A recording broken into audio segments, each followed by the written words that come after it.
So, in honor of Game of Thrones losing their Pedro, our Pedro will fight Sven in a fight to the death. Why the hell do I have to fight Ven? Because you're brown. You racist motherfucker.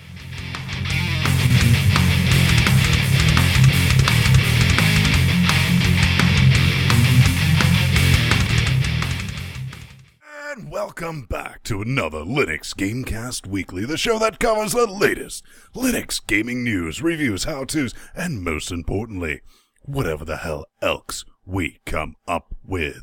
We're just three mad men in a box doing this all under Linux from all ends and spit it out with nothing but penguin sauce. But coming up this week, the GOAT lives. Ryan C. teases a screenshot of Goat Sim running on the Penguin. Arcade Space Racing lands on Steam. But have the Devels learned about SDL2? We discuss. And id Software open sources things. Really? The only thing older than these games is probably your mum. Yeah. But just like that one time in the bathroom, there's more! Kree drops on the Steam, but is it really just another Terraria ripoff? Jagged Alliance flashes back, and it costs what? And HomeFront has a 2015 release date, and finally, Best Korea invades Linux. Well, it was about due time.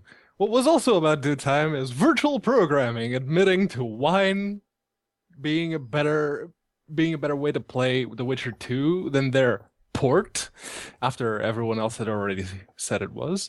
Retro MMOs are back in style. We'll be talking about 8-bit MMO and Stendhal, so stick around. And GOG.com teases Galaxy. It's as if they just learned in 2014 why people enjoy a proper gaming client. And I'm Vin Stone, that was Jordan Swing, and Mr. Martes, and together with Chat Realm Dynamic Live, we form a bit of a cocaine Voltron. Now, before we get started, we do like to play a little bit of catch-up and see what's been going on in each other's lives. P, I know you're doing a bit of shopping for the appointments. Yep, me and Nori, we already have some apartments lined up. We still need to go in and see what they actually look like in real life because photos tend to leave out some important details. J-Man. I finally got around to finishing season 2 of Black Butler, and what the fuck did I just watch? But I am one hell of it. Take a drink. I too am one hell of a butler. We are both one hell of butlers. Let us fight with cutlery. And have a curry making contest. Over here, I kind of had my mind blown. I went full network engineer. I thought I'd done something. Now, it could have been something flipped out with the Cyanogen mod on my Nexus 10. But I woke up one morning, I hadn't updated it nightly in a while, and fire up the tablet and do all that and cut on some live streams, and noticed that the bandwidth here went like to naught.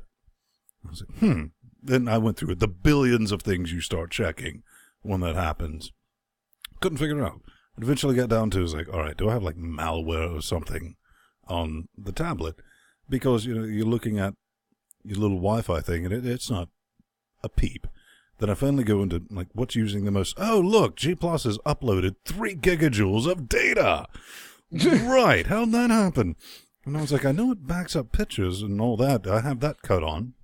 Brilliant. I love that feature. Went in the G Plus, and lo and behold, I did not do this. And trust me, there's an option to, like, basically back up your data partition. And it was uploading everything. Cut that off, everything is back to normal. Bob's your uncle. That brilliant business. But, P-Man, you got any thoughts on some new websites coming up, man? Yeah, now that you just say that, I'm working on this new indie game, and it's based on the Tiananmen Square event. It's called Tank Stopper, and I need a bunch of space for the 2D retro hipster pixel graphics and the chiptune music, and I don't know where to, get the website hosted. But you already got your domain name, right? Oh, yeah, it's called tankstopper.com. Well, that's brilliant, because check this out. We got HostGator.com helping us pay the bills for this train wreck that we do every week. And you can get 25% off. And 25% off what, you ask? I say unlimited disk space, free site building tools, and real 24/7, 365 tech support. That's a real thing. Called them at 3 o'clock in the morning, and a real person answered. Control panel program, all this business, we use it for the front page of our site. I mean, they even have a demo thing, but you're looking at 25% off, and to be honest, I think we can do a bit better than that. That is absolutely right, because if you enter our offer code, LinuxGameCast, FTW, that's not for the win, that's fuck the world. Offer code Obsessionist. You will not get 25% off, nay, you will get $9.94 off your bundled purchase. So throw that in your face, organs. Help us out. We get a taste of the action, and we can keep on choo-choo, motherfuckers. So how's that horse doing this week? I think it left an interesting stain after it fell out of the sky. It's our Steam Lex! Drop Day Of the week. And this comes to us from Puck Worlds with a The little bit of a sky is clickbait falling. article here. Why the biggest problem with Steam machines are the Steam machines themselves. And this guy goes in about a couple non-issues, they're saying, oh, you can't stuff a PC into a very small form factor. Yes, you can. He has some doubts about the controller and about SteamOS, and that, yeah, there's really not much actual substance to this article.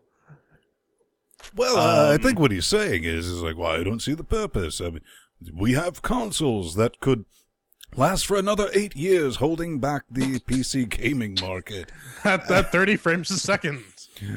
Oh, maybe they might hit 60 at 1080p one day in the not-so-distant future. No, I was looking in your show notes, and you were saying you didn't get the concept of the Steam boxing, right? Yeah, no, I was kind of skeptical at first because, like, well, you want a keyboard and mouse, blah, blah, blah, blah, blah. And then I finally got it in my head to go and build one just as, like, an HTPC. And lo and behold, I find I do a lot of my gaming on there because it's nice to play games on a big fucking screen. Right. I did the same thing. I mean, I built one, and like, I kind of just use it for review testing nowadays. But then again, you know, I have a flat screen in there that probably gets cut on a total of like 4 times a month just to like, does this work? Oh, it still works. P-Man, thoughts, hints, allegations? I love how the day after this post went up, the majority of the internet was drooling over the new Asus ROG Steam machines. Everyone, everywhere on the internet, you see the new Asus ROG with an Intel i7 and the low-end version that has a 750 Ti and the other one that has a 770 or a 780. Everyone was drooling over those machines, and this guy, well, okay, the controller thing, I can see why there would be some reticence. Razor. regarding the I mean, control- But I don't know. What word was that? Sorry. Reticence? No? Resistance? This is why we need a soundboard. Yeah, not a native English speaker. Sue me, take a shot. But yeah, the control, I like the original concept. The new one, not as much. As for the rest of the article, he doesn't. I'm sorry, but that's just FUD. Well, I'm not going to say it's fun. I think it's safe to say anybody who writes that is filling a quota because we have fuck all idea what Valve really intends to do with this, and it's all speculation. But I hear they're working on something else, P-Man. Oh, yes. You may remember from a couple of weeks back when Sandy was on the show, you guys covered the Witcher 2, Those are and the it's... days. But wait, and it's why didn't we have him back again? Why are we still using this guy? Because what I apparently wanna you know. like someone who does not have a full grasp of the English language.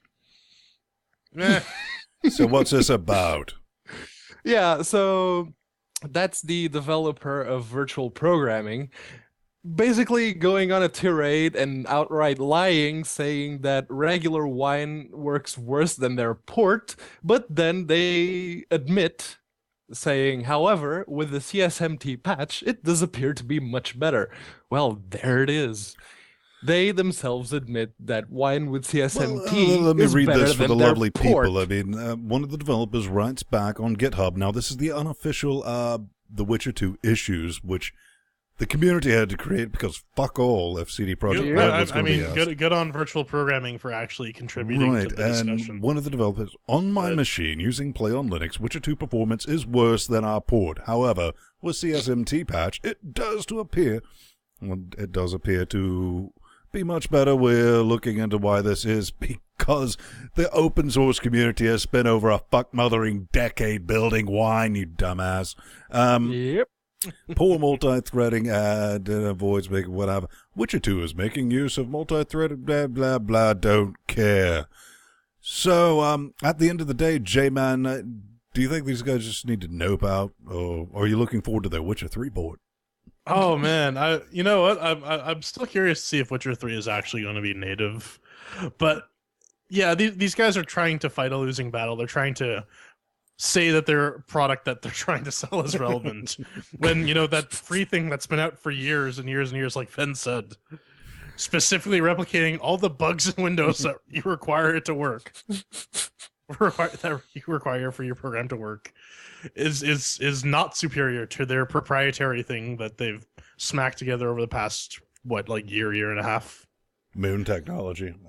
Technology. That's all I can say about it. Honestly, I would have been less upset if they used wine, because at least wine works. I just would have been less upset if they'd mentioned something about it before I threw money, but we could go on forever. Let's talk about Marines and grunts and interstellar things. So we have Interstellar Marines, and what's it about? We covered this a while back when they were talking about it. They say it's the old school tactical FPS offering a unique blend of co-op role-playing, non-linear gameplay, set in a believable future, moon Nazis. I'm just making that up. It's top secret military outside. So this is pew pew pew Call of Duty done on a Unity budget, correct, P-Man? The way they describe it is more along the lines of the early SWAT games. It's more of a tactical precision shooting type FPS. Of course, having the Unity engine powering a tactical shooter that requires precision shooting and precision anything, with its often floaty controls, I'm not very confident about it. And fuck all if I'm paying $17 to find out whether this is an actual tactical first-person shooter or Call of Duty Unity Marines. Well, one of the big things, come down here, we gotta take a look at this. It's 20% off. It's regularly, what is that? $19.99 with Stinkies, or $42.99 with Stinkies for the Spearhead Edition. And it is early access. So I picked up a copy, just for posterity. Downloaded it, touched the gerbil, lock up.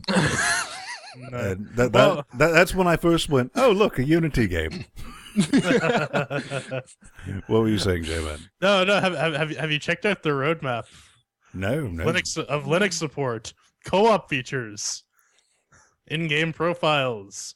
It looks like they don't have a lot of this actually cooked, which makes me hesitant to spend $19 on this, or rather $15.19 for the next. Yeah, for right now. I mean, definitely they say it's going to melt your eye pussies, but I'm just looking at my notes here.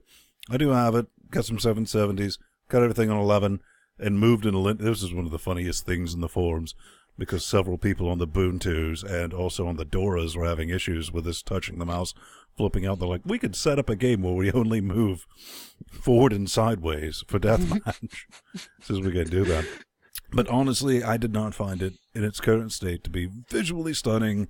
And I kind of have a thing about early access games that, even though they are early access, they go, with the Linux is like, yeah, maybe that'll work, maybe it won't. We'll say it's being tested because we didn't want to be asked about it. But, yeah, Interstellar Marines, I guess that's a thing. But Jaffa. Cree! So you might have come across this if you're going through the new Steam early access crap. This is Terraria, like unabashedly Terraria. Yep. If you look through any of the screenshots, this looks exactly like Terraria, It's like a stencil Starbound, all these 2D. Wow, exploration I thought you were kidding, but I was not. I'm like, so I mean, this attempts to differentiate itself from Terraria by saying it has fantasy elements and RPG elements, kind of like Terraria did. But I mean, I suppose if you want to pick this up, Starbound was pretty decent as an early access title. So I mean, there's not much to screw up, I suppose. But I figure until Flibit like finally puts the rubber stamp of finish on FNA, we're gonna be stuck with no Linux port of Terraria. So this is probably the closest thing you're gonna get. And I always get kind of angry when people use Starbound as a good example of early access.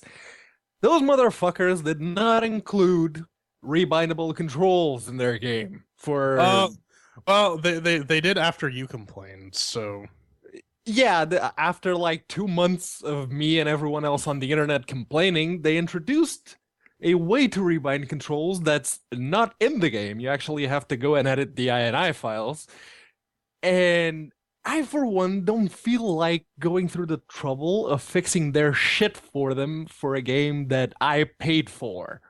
Well, does this clock in? You know, let's just give Pedro. Ladies, $14.99, 10% off. You can pick this up. At least they don't even claim you can fuck with the controller on this, so good on them. And look, you can buy a 4-pack, so you can be cray.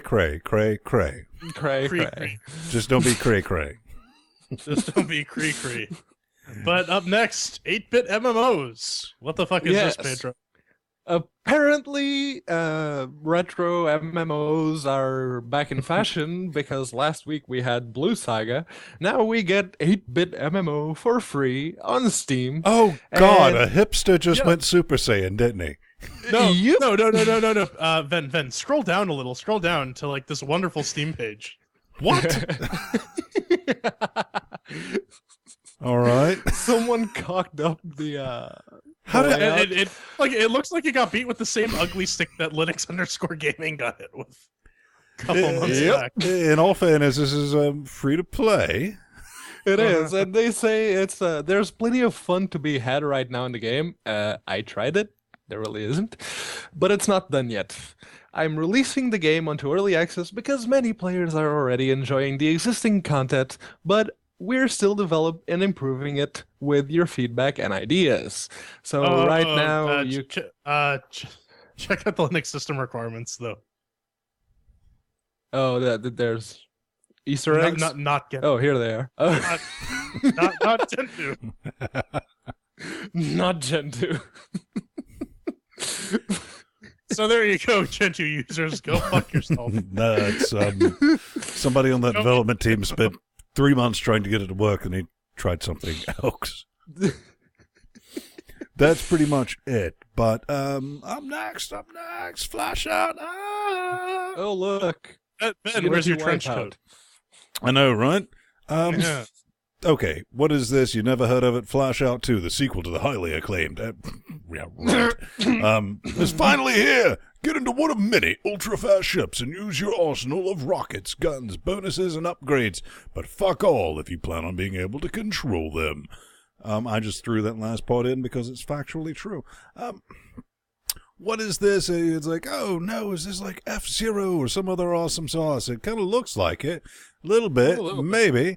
Now, no. At the end of the day, a bit wipeout-ish. Yeah, a little wipeout-ish. You know, I've been kind of waiting on this, since the early aughts for Linux, something like this. Just brain dead arcade. Did you refer to it as an aught? Fuck all. You fucking hipster. Jesus Christ. So, don't make me unlock my vengeance. Here's the dice. I bought this knowing fully well this was an app. That's how desperate I am for more arcade racing under Linux with multiplayer and all that. And, I'm tinkering with it. And I was like, oh, great. I see partial controller support and full controller support. And being a Linux user solely for 16 years, I knew which one that was going to be. And lo and behold, I click play, and you're presented with the Unity screen of fuck, which is the display options and the controller config options. Now, that means there's no SDL2 in this, and your controls are not going to work. They managed to get 4 buttons working on the Xclone controller. That was interesting. Personally, hold off on this. I blame like half and half. One half lazy develop, spinning this out. This is a game that you could get on Android, iOS, and all that, and you could buy upgrades to beat other people, and right, they kind of had to nix that with Steam. But this is definitely one half lazy developer, not knowing what SDL2 is. Maybe we'll shoot them a note, scream in the direction. And the other half, Unity, even having that screen. That thing's busted. It doesn't work. It's never worked for remapping shit. I mean, it's like a moon device. He's like, oh, well, you can remap your axes, but it doesn't tell you what those axes are in the game. So, rawr. But hey, according to the very first review on the Steam page, the game auto-accelerates your craft and let go of the D-pad. It is auto-steers. They're working to change that in the next update because they realized people wanted a gas button. The game is so bad it plays itself. Yeah, you don't have to steer. Yeah, Dear it Lord. plays itself, so it's basically Android screensaver the game. Excellent. So like I said, I pulled the trigger on this. Save yourself some time. This could turn out to be something mindless and fun for multiplayer. Just, Mario Kart in space. But right now, don't give them a dime. Get in the forums, their forums on the Steam page, and just be like, fix it, controller, bro. Just link to the page for SDL2. just spam them with links to SDL2.com. SDL2.com. All right, there's 7 ways to die. 8 if you live in a trailer park. Yes, there are 7 ways to die if you live in a trailer park, and you apparently need 7 steps to get this Unity game working on Linux. So, Alec writes. At least they didn't zip the damn thing. Yeah, right. Yeah. Alec writes in and he says, "Hi, as I got the server to run natively, including Steam features, I was wondering if it would also work for the client. And yes, it does." And then he thanks their Popo for the Linux engine files. And he goes on a 5-point list on how Exploding to palm copy... technique? What? Yeah, on how to copy the game files and getting the client executables running under Linux. And I was looking at the post and I'm like, 5 points in, that's a lot of bullshit to get a Unity game running. I'm sorry, but no. So at the end of the day, this is looking a whole lot like Minecraft and Unity with the zombies. Yeah, in which you have to get a fucking degree in Unity bullshit in order to get running under Linux. Yeah, I think we all agree, 5 steps to get that up and running. Do a bit more work and just get your repo up there on the Steams. Yeah, if people are paying for the game, just, get it working. J-Man, are you dying to play it? Sploosh. I'm not really, but there's some jagged gouging going on the Steam. So this is bad transition. They can't all be winners, folks. This is Jagged Alliance flashback. You might know this as a tactical-based shooter that costs how much? $5. Yeah. What? So you can pick this up now. It is 33% off for $30. Normally $44.99. And if you really hate money and you don't feel like donating it to LinuxGameCast, which you should totally do, you can buy the deluxe edition for $60. And keep in mind, this is early access. So it's not even finished, and they. It's not even finished, and they're charging like full price AAA title. But look at it. It's really reminiscent of like N64 graphics. Yeah. But hey, at least it's not $90 for the early access of Planetary Annihilation. Right, I think they've actually cut that down a bit. But yeah, early access for slightly more reasonable. Slightly. This kind of reeks of like shit. We're out of money. Yeah. So, like I said, if you hate money, go check that out. If you like tactical shooters and colorful, crazy mercenaries and all that good nonsense. So, And- integers, right? Yeah, I know. Speaking But, nonsense. there's a problem with integers. I find that I have trouble expressing decimal numbers with integers. Mm-hmm. Maybe there was another unit you could use. Maybe Like I don't know. long, maybe? Floating Or point is a floating peaceful, point. free game about using grappling hook. A grappling hook. Never mind. It's To just the swing one yourself hook. peacefully, smoothly, and elegantly. This is supposed to relieve stress. Throws chair, P-man. Yeah, this is supposed to be a Zen physics puzzler type thing. I found it a bit more frustrating than relaxing, just saying. The first couple of levels I was already stressing because the physics are coherent up to a certain point, and then you started throwing the grappling hook at the other end of the map, and it goes tits up, and forget physics. It's basically a game of let's see where it'll go if I aim it at that. Oh, okay. I can work with this. So, it is cheap at as least- free, though. Yeah, So of course there's it yeah, comes in. It is a free game, so give it a go. I it kind of may like not this. be your Additional thing. notes. A gerbil rather than a track gerbil is recommended. Yes. fair. Now And, I actually want to. wouldn't have seen that one coming. I want Miles. a track gerbil now, so I can put like a little jockey thing. No, on no, it. no. I just use the clit mouse exclusively. Giggity. Oh yeah. So I think that's about enough horsey business for the week, J-Man. Yeah, we got to put that away. Coming up next, some goatee business. Ooh, news. Bah.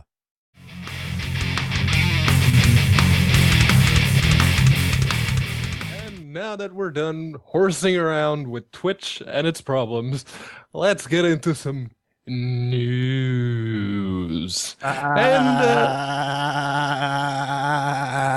Apparently, But means yes. well, this soulless, Ryan C. Gordon, decided, he's like, hey, Vin, what you up to? Yeah, you know what? I know what you're not up to. That's playing Goat Simulator on Linux. But here's a screenshot because fuck you, that's why, Vin. You might also know him as Iculus. Love the guy. Old Linux supporter.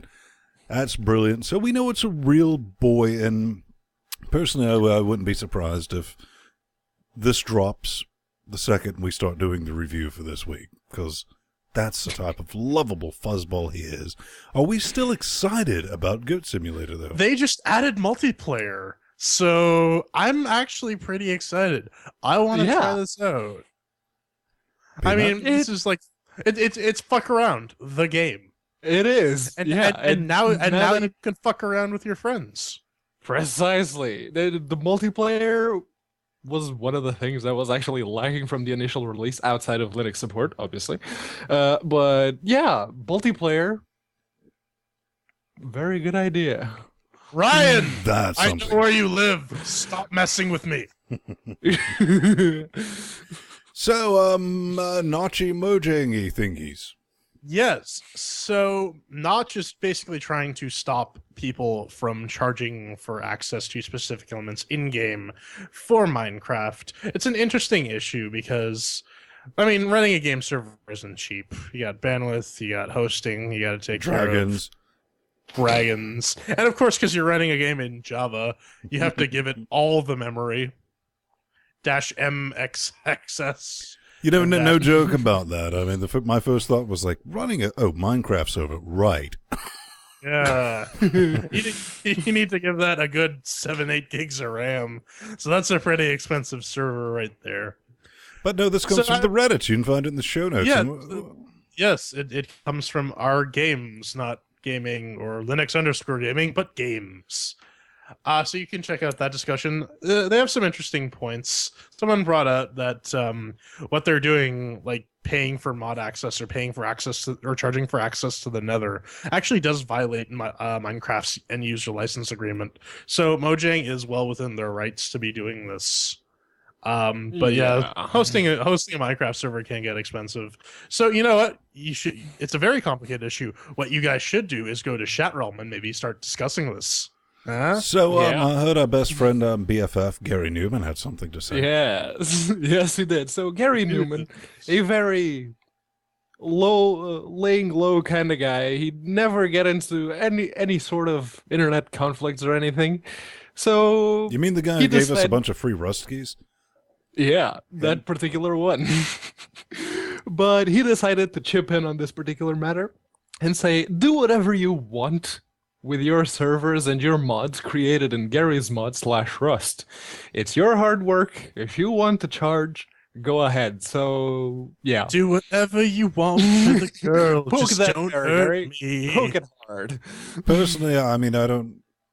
Maybe they just need to change the terms of service because it is totally the user's choice on whether or not they want to play on a freemium server or not. Period. Boom. Mike. I don't have any issue with it. But up next, GOG. Oh my Go, God. Godzilla. Or Or Godzilla. So, as I mentioned earlier in the show, someone in GOG finally realized that people like to shit. have their games in a single client, have all their games available to download from a single place. And Wine shit? Is that what that said?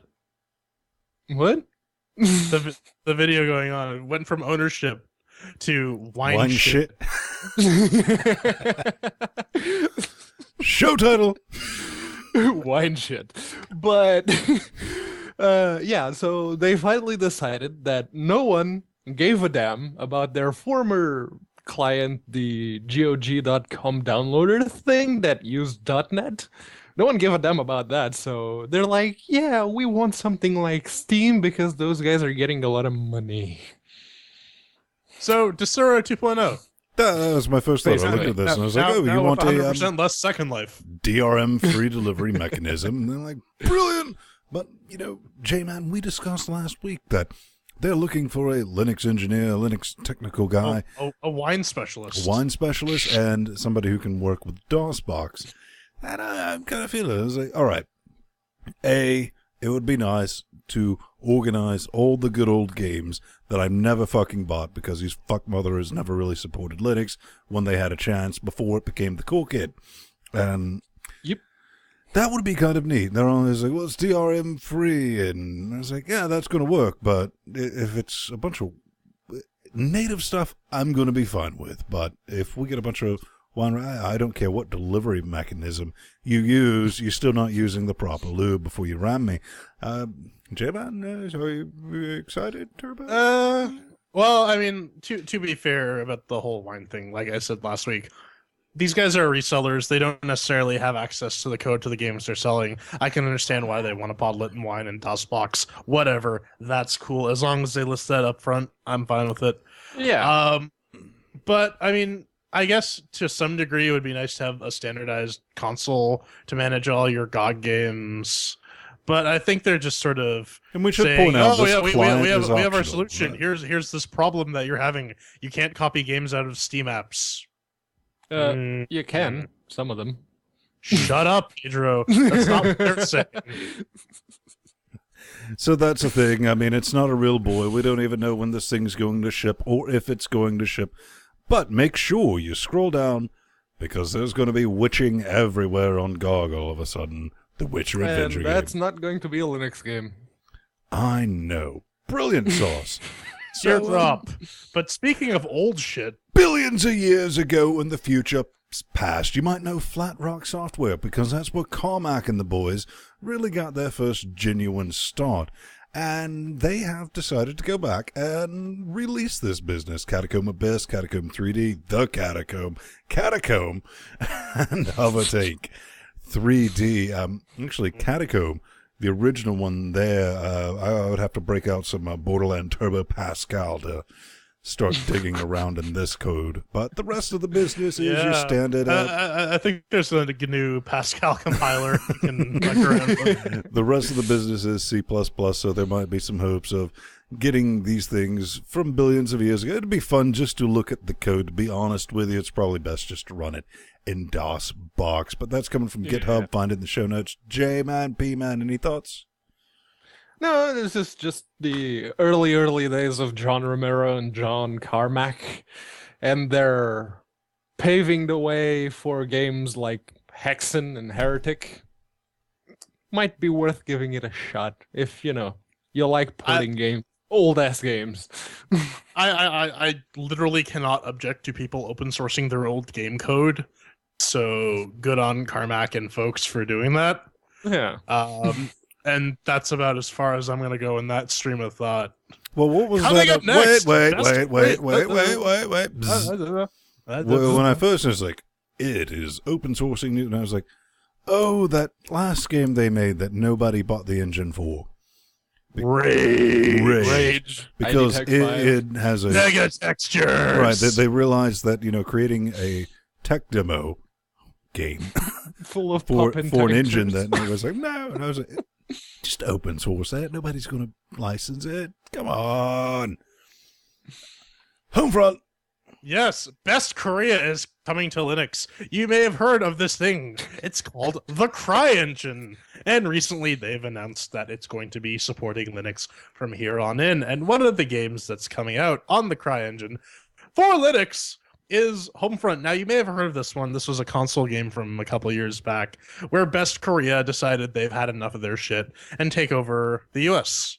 And then you have to go all Red Dawn and try and save America from Best Korea. And and they've switched development teams. I think they're doing this with Deep Silver as well. Wow. Yeah, that looks like a bit of awesome sauce right there. Yeah, the first trailer for this was released a year or two ago, Yeah. if I'm not mistaken. And I'm guessing, unlike Watch Dogs, this is look, it's actually going to Jason look Statham. better than the original trailer. It's starring Jason Statham as Best Korea Buster 5000. No, Polygon was on it with that, and most definitely with that. This is from the publishers of Metro 2033 and Wasteland 2. And just to be honest, I, for one, personally, welcome this NDA and to have all the fun in playing it in offline mode, so you can't see that we're playing it like we do a lot of games. B-Man, do you think maybe by the time this comes out, you'll have a system powerful enough to run it? I truly hope so. What I'm really enjoying about this game is that they're going for the stalkery approach of FPS. Namely, the fact that if you storm into the fray like Gordon Freeman style, your insides will be repurposed as wallpaper in a matter of seconds. So I'm kind of looking forward for that, and I just hope they don't shoehorn in those retarded mandatory cover-based mechanics. Oh, that I speaking can't of stand. Cover-based mechanics. Wait until we get to our review game. Yeah. but this is Stendhal version 1.14. Tell them about it, Pedro. Indeed, this is a Java MMO which you can play in both the browser and download it in your PC and just run it with Java-jar. It runs well enough. I mean, it is Java. And they've now released a version 1.14, Knowledge and Wisdom. The librarians have been busy collecting information from all around the world to create an easily accessible encyclopedia, including entries about creatures and items, quests and achievements, as well as guides about the world and for players. Dude, They even have created- totally in breadcrumbs for easier navigation. Winning. Yes. You can see the full changelog on the website there. There'll be a link in the show notes, or you can go to Ariane with 2 N's, .sourceforge.net. Just you give can those also guys fuck a around look. with the source code if you're so inclined. Wait a minute. Are And- you trying to say that it's free? It's It is free, and it is open a source. very retro hipster pixel MMO with a heavy inspiration, at least on the graphical side, a heavy inspiration on the early Final Fantasy games. Well, in all fairness, P-Man, I mean, this game's been out for a long... Actually, I think it Yeah. predates the retro hipster pixel craze that we see now. So it's super hipster. It was just pixel craze back then. Yeah, I mean, this is hipster saying level like 4 right here, man. It's even They So, were doing that what's up before next, it was J-Man? cool. Coming up next, we fall. And then we throw chairs at it.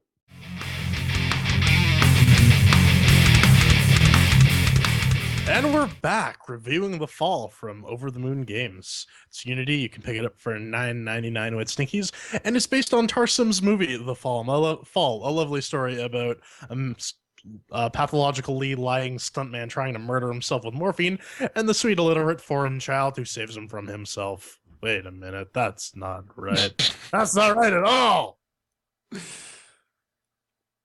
I thought Pedro was going to kick in with his spiel, but I guess not. Cue the chairquisition. Gotta keep you on your toes, man. You go and you freaking write it in the show notes. I expect you to interject. But no. One chair means no. Two chairs means not sure if one. Three, check it out. Four, oh my God, shut up and take our monies. And of course, we have our categories: Oh Doom, Mixed with the Working, Shiny and Sounds, Controls, and Fun. So, then, how did you feel being a suit without a body? Or, how did it work? It's like I'm trapped inside my own body and I just want to be fabulous. Which, as I've proven many times, I can be fabulous. As Frankenfurter.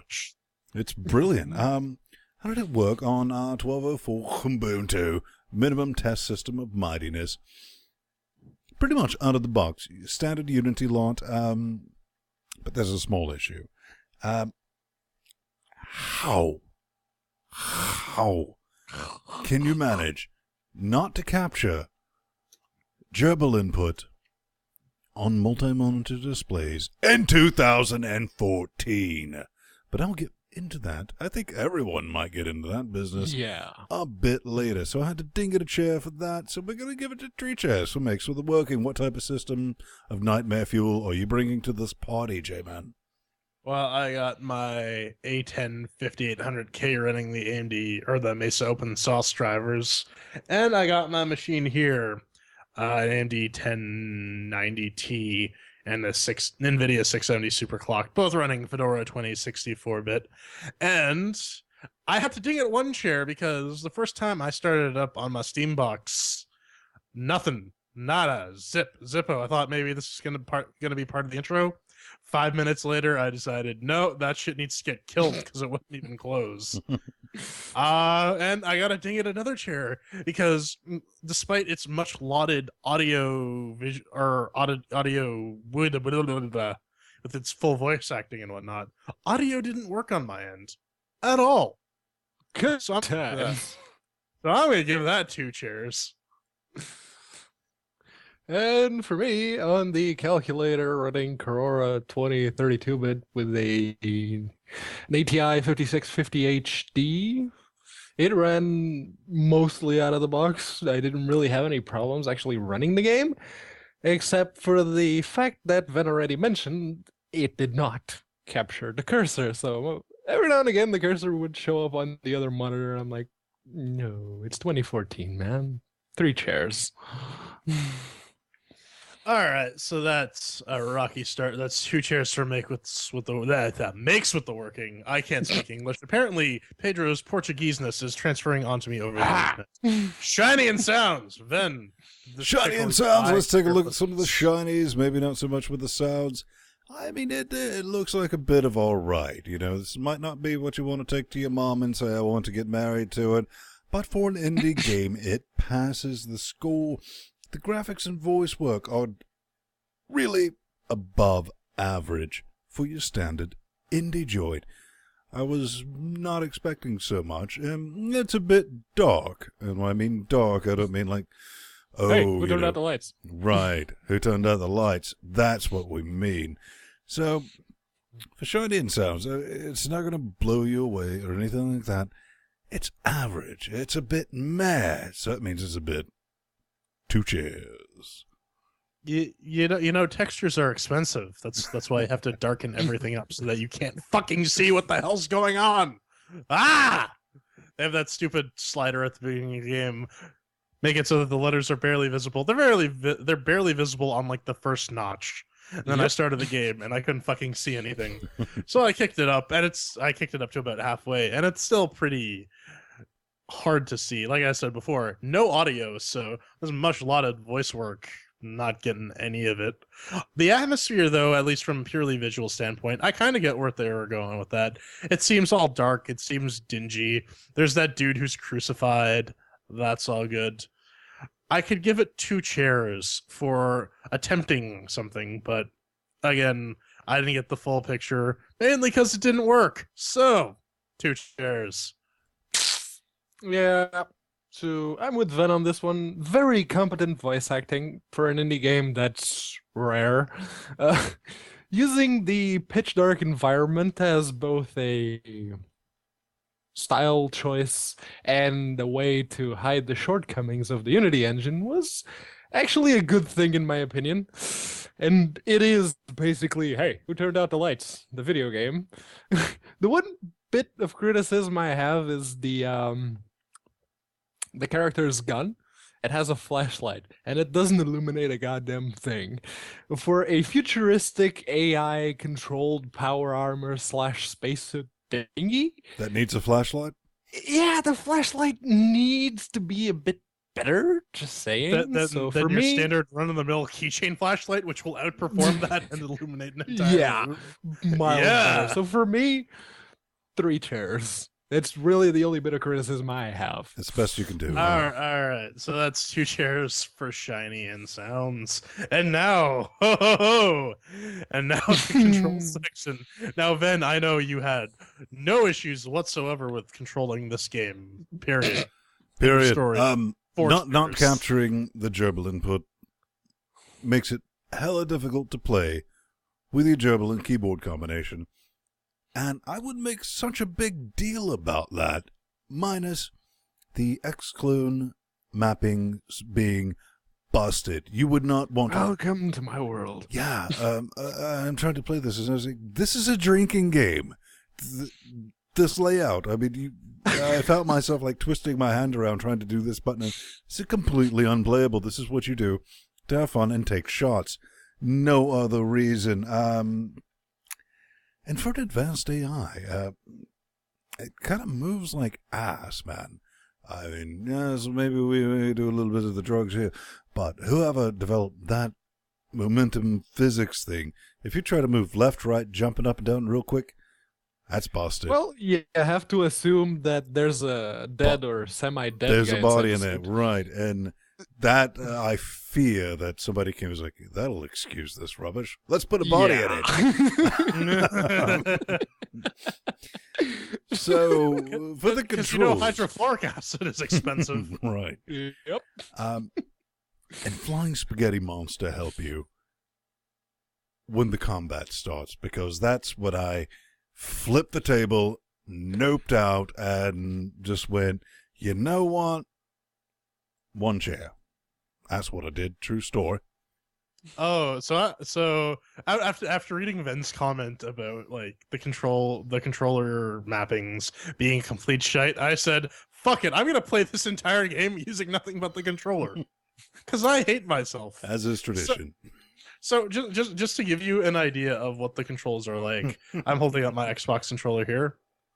The right bumper button is your interact button. Mm-hmm. And in order to select something, you need to use this analog stick to point at it.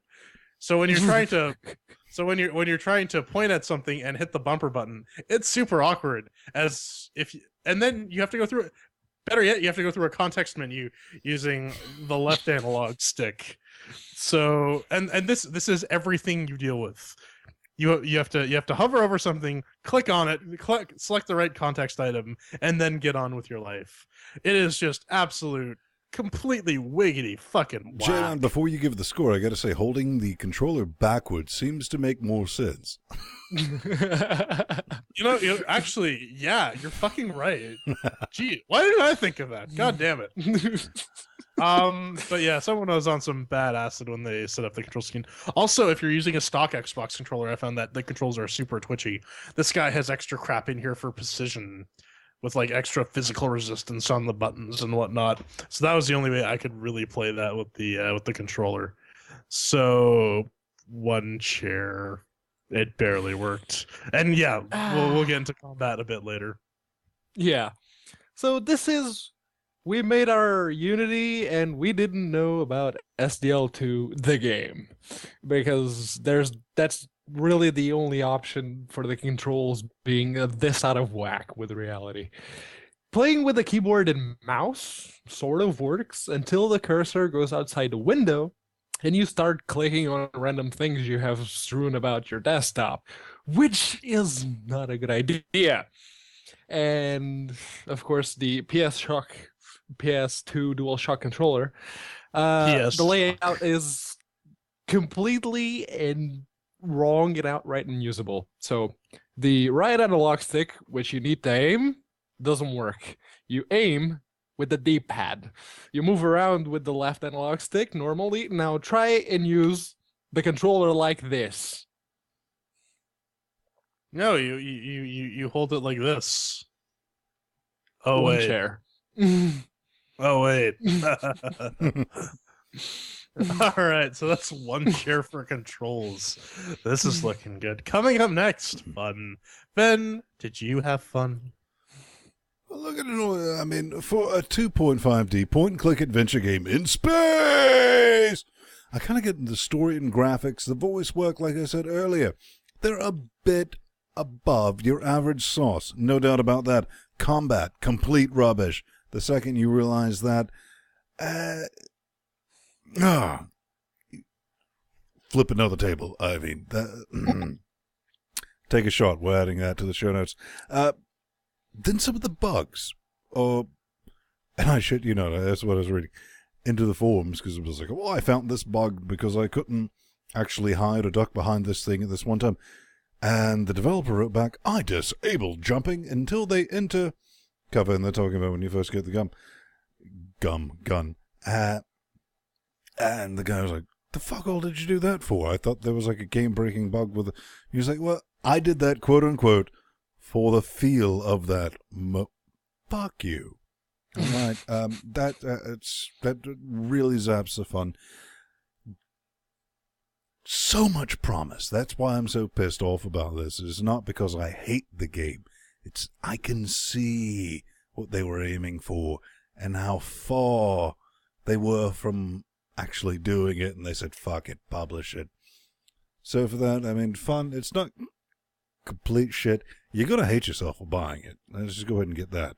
But I'll give it 2 chairs. That's a bit generous, but that's what it deserves. J-Man? Oh, combat is just the worst. Because imagine what I tried to describe previously about like selecting items. Now try to shoot someone and duck and cover while dealing with this horrid control layout. It's just and after the first combat, I made it out of it with about half health, and I'm like, this is really, really awkward. I hope this is like a seldom used thing. Nope, 3 more guys on the next screen. I'm like, okay, enough. I'm gonna give this one try. Nope, try again. Enough of this. This game, the shortcomings really overwhelm any positive thing this game might have for me. I mean, the audio didn't work, so I can't hear this good voice acting. The controls are completely fucked, so I can't even play the game correctly. It honestly feels like my time is being wasted. In fact, one anecdote from me playing this game for the review, you need to like grab a pan to collect someone's blood to use as bait. So I found the pan. I found where you need to put the pan full of blood. And I spent a good hour sweeping through all 3 of the levels that you had access to, looking for something you could use as bait, until I asked Pedro, and he's like, oh yeah, you have to stick the bowl under the guy's bleeding arm. And I'm like, but I just swept that. Why is... And then I go and then I put my flashlight directly over it. And it's like, oh, there it is. Although in every other situation, if you're just in the general vicinity, the context menu will show up. So these sorts of inconsistencies, these sorts of shortcomings make this game super unenjoyable. I would not recommend this. I can only give this 1 chair. This game is a waste of my time. Boo earns. I really like the atmosphere and the AI's moral dilemma regarding the fact that it has to put the pilot at risk in order to unlock the rest of the firmware that is embedded into the suit, like the ability to go into stealth and the jetpack and the gun and all that. It has to purposefully endanger the pilot, and so at the end of every level, it goes, I purposefully endangered my pilot in order to get this and this. I recommend deactivation as soon as I get to home base. And then there's a second line saying, no, I did what I had to in order to preserve the life of my pilot, and the log is deleted. So I like that. I like that it tickled me in the right way. I would very much like to keep playing the game, and would have given it 4 chairs across the board if only it retained the cursor and the controller actually worked properly. Which, is not the case, so 2 chairs for me. And that tallies up to 1 chair for fun. And if we tally all this crap up and shove it in the blender, and then eat the contents of the blender, poop it out, form it into the form of a lawn chair, you're only going to have enough material for about 1 lawn chair. So that's what this game gets. Final thoughts, ladies and gentlemen? Yeah. Full disclosure, these guys were kind enough to send us the keys for it. I mean, it's been raining keys over here like giggity. Hallelujah, it's raining keys. We were literally at the point, it was like, oh, we got to pick something. And unfortunately, a lot of the something was like, we came down to like, what has the least busted? Yeah. That's basically where we were at this week. And so we chose the least busted for this. I'll reiterate what they were trying to do. Maybe they'll get to it. Somebody pointed out in their forums that this was supposed to be episodic, but apparently that got nixed at some point. So you're kind of stuck with that. I might revisit this game. Might. Just maybe a month from now to see if some things are fixed, like controller support, STL2, maybe put some of that business in there. And that'll make me a happy boy. Currently, right now, save your money. It's busted. Fun. So much promise. That's what's making me angry. Not this game. The promise it has. J-Man. The fall? I mean, really, if the game was less busted, I may have been nicer on it. I mean, like Pedro said, there is an interesting moral dynamic where you have to put your pilot in danger to save his life, and that could be an interesting theme to explore over the course of the game. However, the game just doesn't work. Like I might poke Ven in a month to see if the game actually fixed their controller issues. Like the story's good, but the actual game itself, I mean, the mechanics, just the port is not good. I would say even the mechanics are a bit flawed. What with the flashlight thing and all, and constantly rebooting into your exe to change things. Oh yeah, you need to load my kernel, and I get presented with Isaac Asimov's 3 Laws of Robotics. This thing's running DOS. Yeah. No wonder this thing's busted. Hey, man. It's running DOS. But I wouldn't pick this up. Maybe if they get their shit together, it might be something worth playing. But for now, no. Coming up next, P-Man's got his thoughts. Oh, so did he not speak? I thought he did. Whatever. I'm just gonna leave a caveat emptor for people who are actually looking forward to this game. It's broken. At least on Linux, it's broken. Wait for a little while, which is what I'm going to do. I beat the first 2 levels, and I'm just going to leave it at that until they fix the controllers. As soon as they fix that, I might go in and finish and play the rest of it. But for now, steer clear. Now, coming up next, we have Aussie Rage versus Portuguese Rage. Who will come out on top in our hate mail section? Running and producing a free show turns out to be really fucking expensive. So if you head on over to linuxgamecast.com/podcast, or just click on the podcast link on linuxgamecast.com, you can click on any number of our donato buttons here. A recurring donation of about $3.50 or $10 a month gets you a producer credits and access to our show notes. And if you can't afford a recurring donation and just want to throw us a one-time wet stinky donation, you can totally do that. get put in our glorious Linux Gaming Master Race credit and on the Wall of Shame on our website. So check that out. Give us some money. We need it. We wants it bad.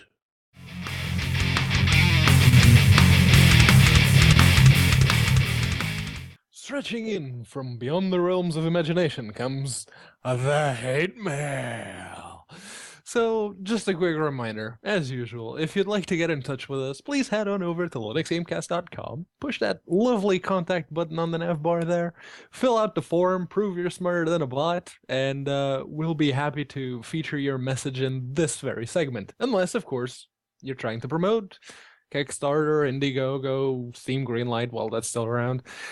Any sort of those campaigns, if you want us to talk about your game, send us a playable demo or some sort of visual evidence of the game running under Linux, and maybe we'll feature your thing. Otherwise, we're just going to make fun of you. Alright? Alrighty then. So, this week, I wrote a little rant regarding why I assume AAA publishers are afraid of Linux. And Ziltoid, you may remember him from Chatroom, had this to say. 4.8 didn't do it right. Their port of Metro, wrong there, of Metro was awful and removed the majority of graphic functions that the Windows version has. It doesn't look anywhere near as good as the Windows version either. I was pretty disgusted with the Linux entitlement that was shown on the Steam forums. This is about The Witcher 2. Being a fellow Linux user, I found it pretty disgusting and how our community reacted to this. Yes, they did something shit, but it doesn't warrant the rude nature of our community. Yes, it does. Also, to mention LGC has them awful rude Linux entitlement as well, which is why I stopped watching it. Though, to be fair, you were always the one I enjoyed watching the most. Thank you. Now, I gotta say this about entitlement. I don't think it's entitlement to demand a quality product that you pay money for. No, it really isn't. I mean, yeah, it was on sale for $4. That's besides the point. That's promotional crap. If you want me to pay full price for your product, I want it to at least work. Witcher 2 does not run on my system. Period. It's been 2 weeks and it still doesn't even fucking start.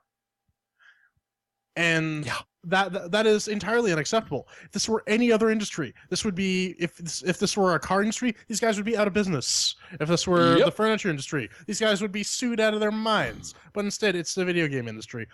And if you demand a quality port and not just some virtual programming shit, and not just a bottle, if you're gonna advertise it as now on Linux, it should fucking well run on Linux.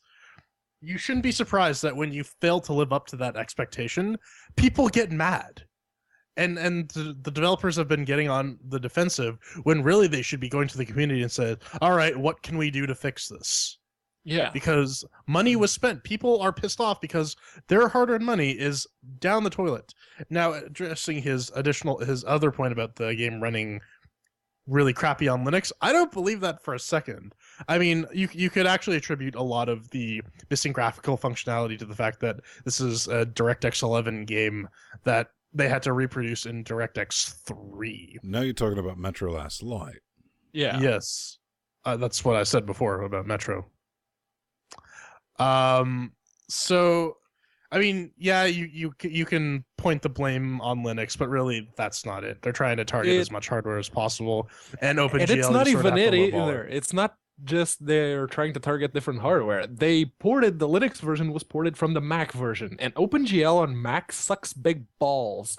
The highest they had on Mac when Metro Last Light came out was OpenGL 3.1 or 3.2, I can't remember, and that sucks. And the Linux version they ported from Mac, so it is to be expected that it's not as good, which is why I'm hoping the Redux will be a lot better.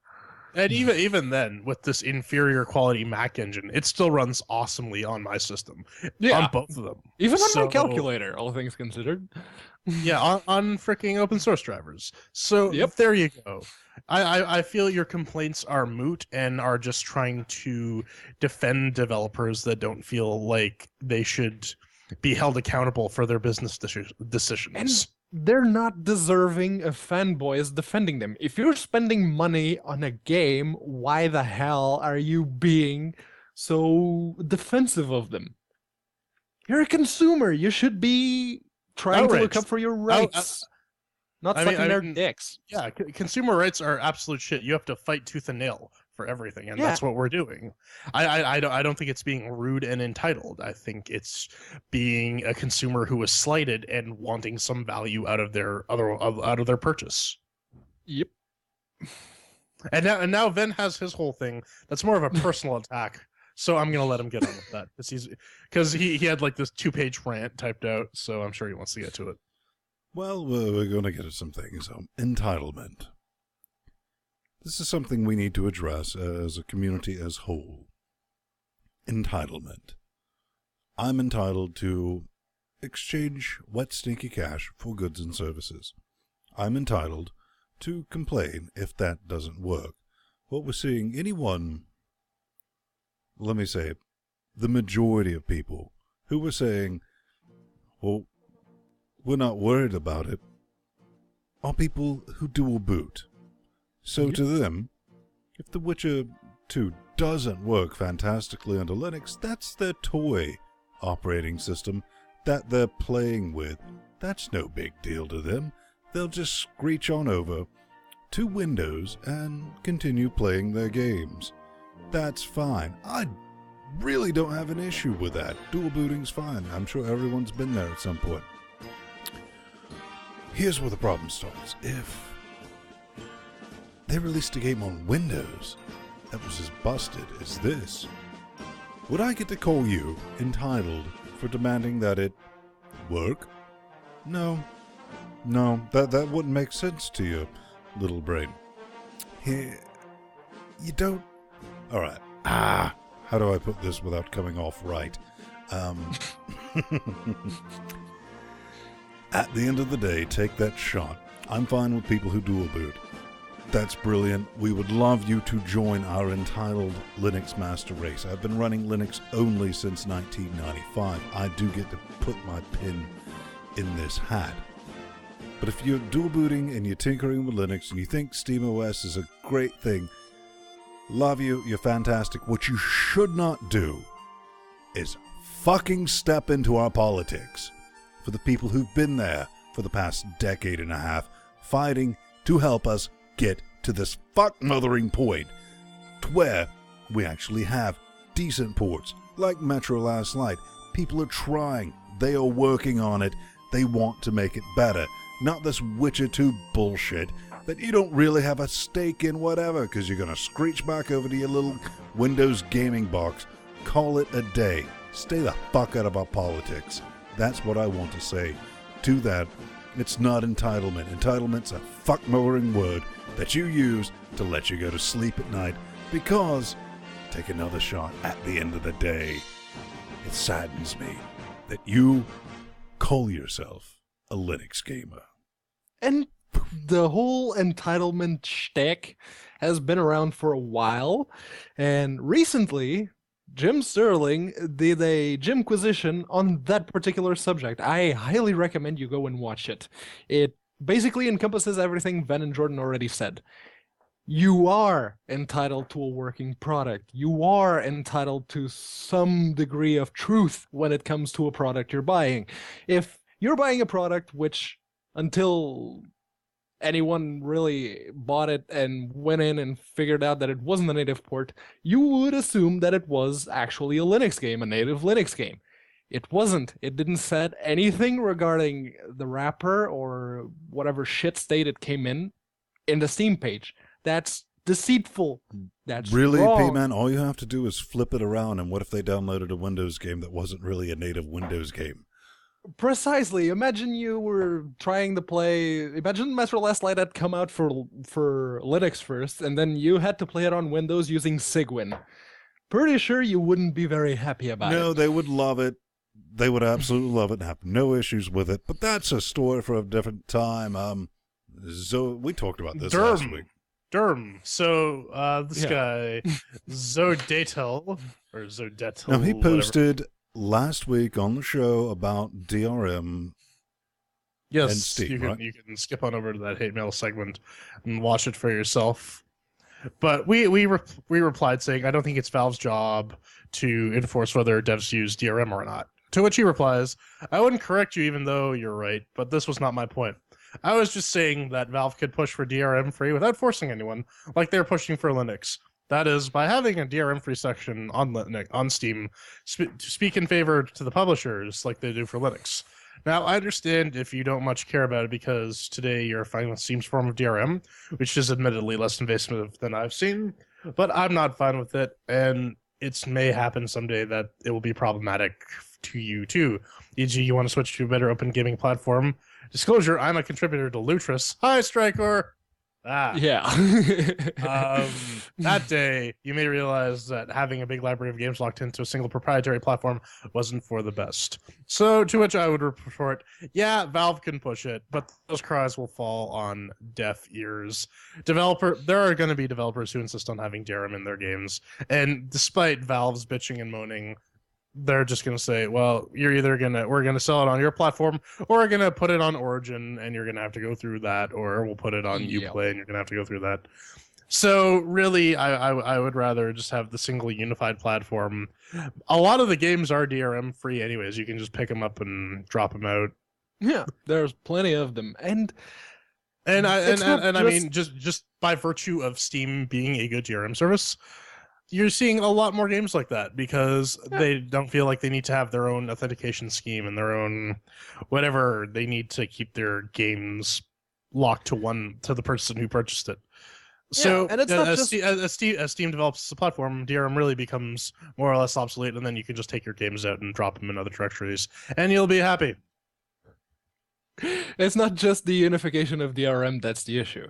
Valve has absolutely no incentive to push DRM-free games through their DRM client. The more people that are forced, quote-unquote, to use Steam as DRM for their games, the more likely they are to go, oh, hey, there's a store here. Let's see what games are on. Oh, hey, this is pretty cheap. Buy the game.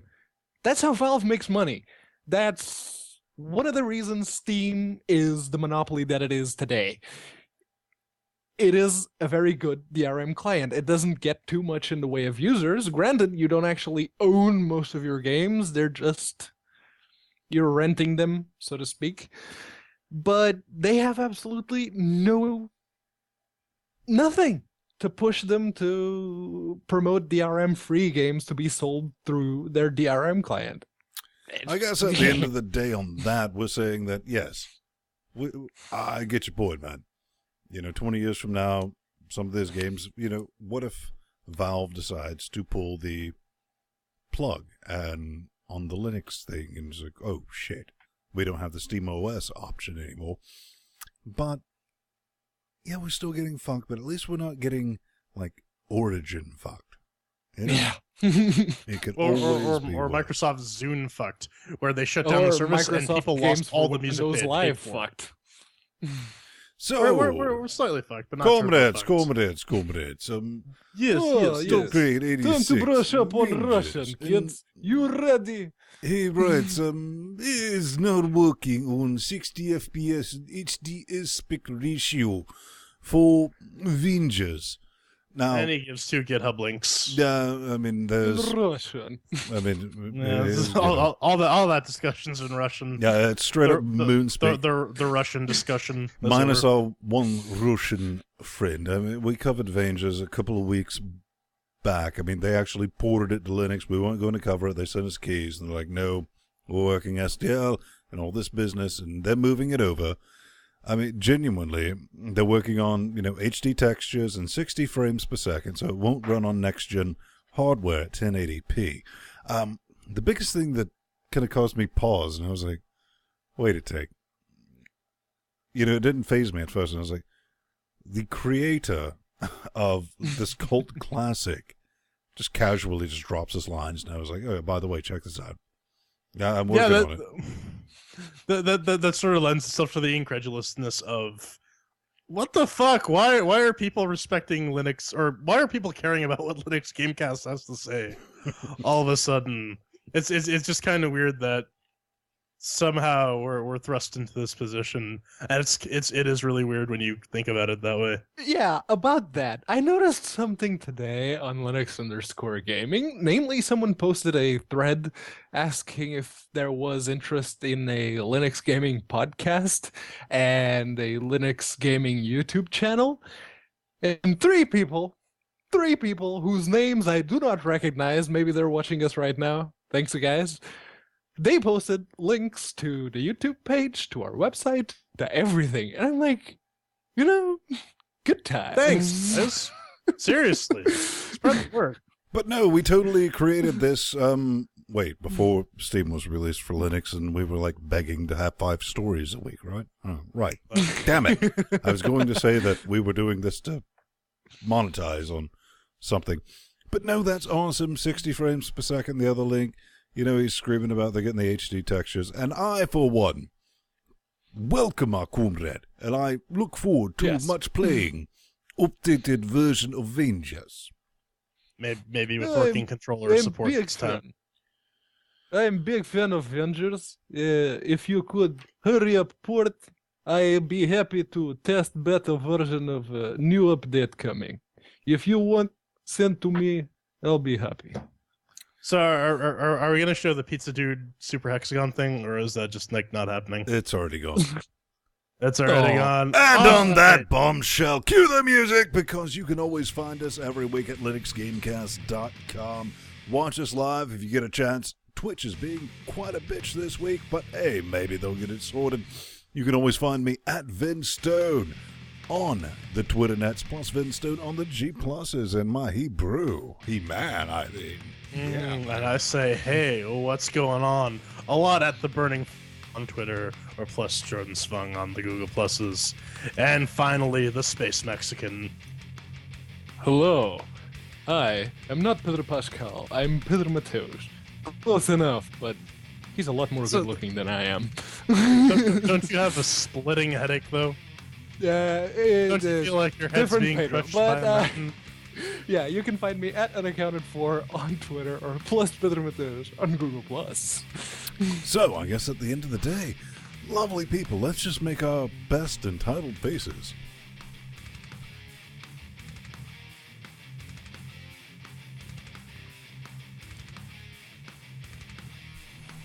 Mine's bigger. You're gonna go fuck yourself. I already tried, didn't work. Well, Just shit. stick it in your pipe. All things considered, I tried to